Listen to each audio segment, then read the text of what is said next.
Welcome to the Curator Salon podcast. I'm your host, Geeta Joshi. In this episode, I wanted to discuss something that might seem a little bit off topic for an art podcast, but stay with me. I wanted to talk about emotions. People put emotions into their work. Artists often want people to feel something when they look at their work, feel an emotion when they see an exhibition or walk into a space. So we all have them, and we even try to create or evoke them through the presentation of the artwork. So for this episode, we're going to talk about emotions, and not just the emotions that go into your work or the emotions you're trying to express in your visual language.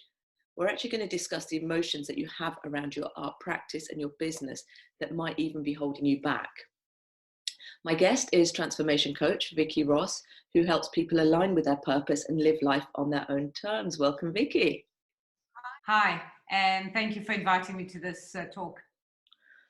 So, emotions. Can you talk a bit more about what they really are on a more physiological level than what they really are?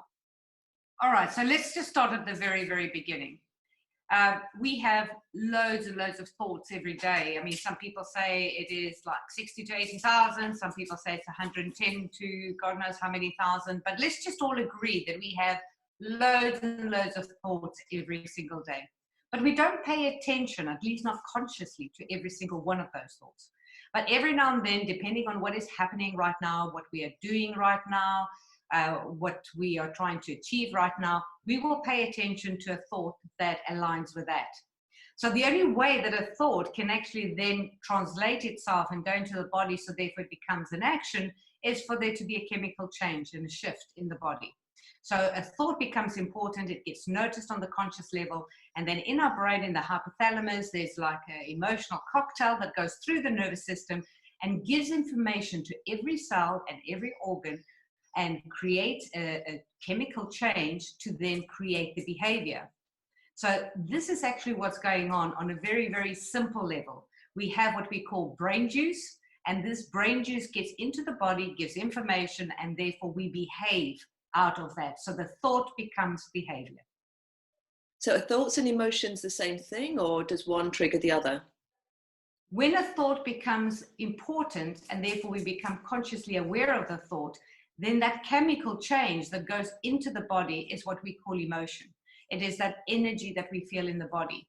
And it's that information that the body gets from the thought. Because if it just stayed as a thought, it would just be a thought. There would be no feeling about it, which is the emotion.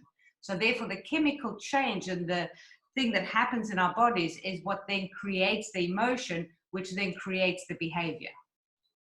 Emotion is the word that we'll use. Feeling is the feeling that we have. So when we say, I feel this way, and we say, well, what is that? That is the emotion that we are feeling. So we kind of become aware of the feeling, and then we can say that this feeling is anxiety. So obviously they support us and hold us back in many ways. What is all of that about?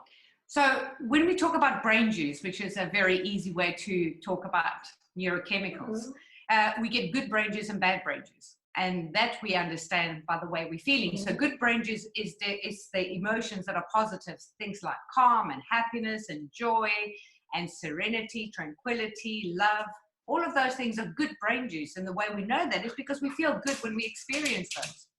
So bad brain juice, for the same token, is the emotions that make us feel uncomfortable. It's like anxiety, it's like stress, it's like tension, it's depression, it's insecurity. So we just know by hearing the words that when we have those experiences, those feelings in our body, we really feel uncomfortable about it.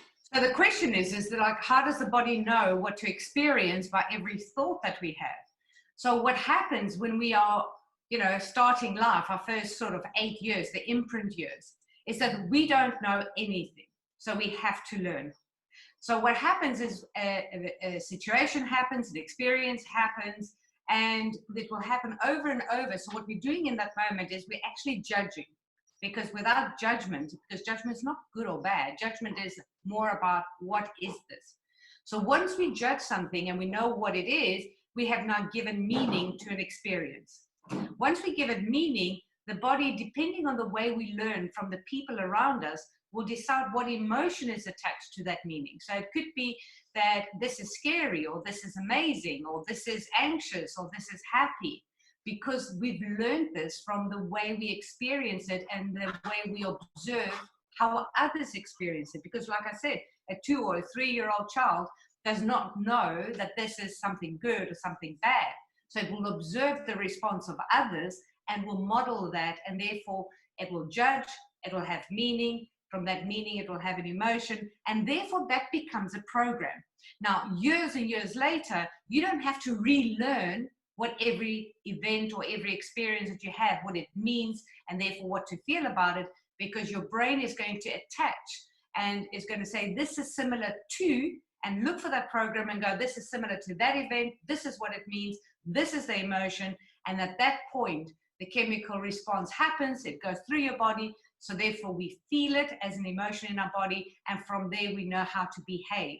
So thoughts create feelings, which is the emotions, out of the judgment and the meaning, and those feelings then create behavior. That's such a brilliant explanation. I think I see this a lot with the artists that I work with, and I'm sure you see it with your clients as well, that particularly when they're changing career, or they're sort of doing sort of developing new areas in their business, the emotions that they have around it can often keep them quite stuck. So given that our emotions basically run us, it would make sense that we'd want to get some control over them, and that we can be steered towards the things that we want. Yeah, so paying attention to our emotions gives us a kind of a pathway of understanding what we're thinking right now. And once we understand what we're thinking, then we can start to ask ourselves, is what I'm thinking real and true? Because what most people are not aware of is that the brain, the unconscious mind, cannot tell the difference between reality and fantasy. So when we are projecting something in the future about the work that we're doing, the way we, show up, our value, our am I good enough kind of stuff, when we're projecting those kind of ideas into the future, it will make us feel uncomfortable, and that's the energy that we'll have in our bodies. That's the emotion we have in our bodies, and that is not going to be supportive or useful for us to do and create the outcomes that we want. So a lot of the time we're actually working on autopilot, like you said, because of these, the judgments that we've given emotions, or we're calling certain feelings anxiety or joy. How do we, obviously it would make sense that we would want to create more of the good brain juice and the better outlook. What can we do to sort of make those shifts when we're feeling, let's say, like one of the things a lot of artists say to me is that I've given them all the strategies, for example, in the book about, let's say, social media, but then they get very anxious or nervous or any of these sorts of things from actually taking the action to start, whether it is posting or scheduling and things like that. What can we do to change our emotions around things like that? So some of the things that I do with my clients, the first thing is you've got to build an awareness. You have to, in the moment that you're about to go do something, actually check in with your body and ask yourself, how do I feel about that? So if the task is about going to do some social media, and then you say, right, so now I'm about to go and do social media, just stop for a minute and ask yourself, how's my body feeling at the idea of me doing social media? So if there is tension, then okay, there's bad brain juice going on there. And ask yourself, what is it that I'm thinking right now? And what is it that I believe about myself right now that is influencing this thought that is now creating the bad brain juice? Because when we start to become aware of the thought, we can then go, oh my goodness, I am actually projecting into the future something that I really don't know if it's going to happen or if it's true. And therefore my energy, my emotions is one of anxiety or fear, of inadequacy, whatever it is. So start to actually ask yourself and become very, very aware of the muscle tension, your breath, the way your body feels, because that is a good indicator of whether you are the thing that you're about to do, somewhere there's a program related to that, and it could be about being visible. Maybe you were taught as a child that children are seen and not heard, so shut up and stop talking, kind of stuff. Perhaps in class you try to express yourself, to say something, or you made a drawing, and then when you showed it, everybody laughed, and therefore in that moment the program that you've got is that when I express or show who I am, then I'm going to get humiliated.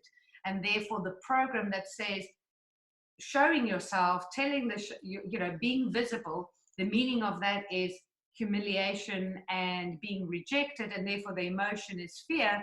And therefore, there we go. You've got a perfect program that now in the now, sort of 20, 30 years later, you may not remember that event.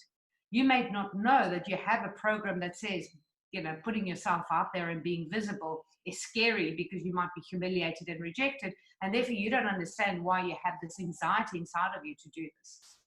That's such a great explanation.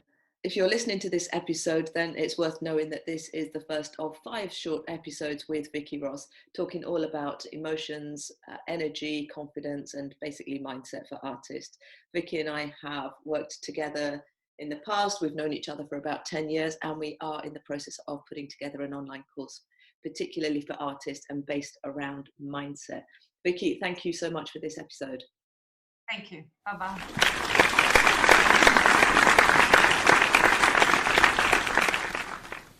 The Curator's Salon hopes you enjoyed this production.